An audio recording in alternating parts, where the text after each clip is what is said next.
Рука дирижера то вздрагивает, то плавно опускается, взмах волшебной палочкой, и оркестр оживает, и классическая музыка заполняет все вокруг. Зал театра оперы и балета переполнен до отказа. С приходом весны вновь радует зрителей симфонический оркестр Государственной филармонии.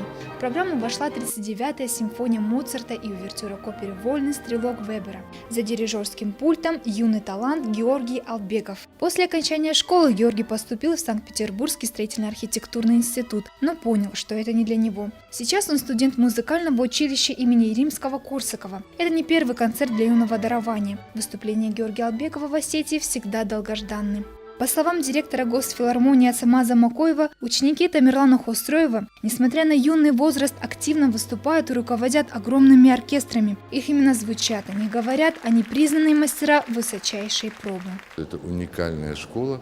Первый ученик его Тимур Зангиев, который ныне в Москве, Хетак Тидеев, Георгий Албегов, на чьем концерте мы будем сегодня присутствовать, и юная еще совсем Дана Муриева. Я считаю, что это очень удивительное явление, когда из здания нашей филармонии выходит главный дирижер Мариинского театра и главный дирижер Большого театра.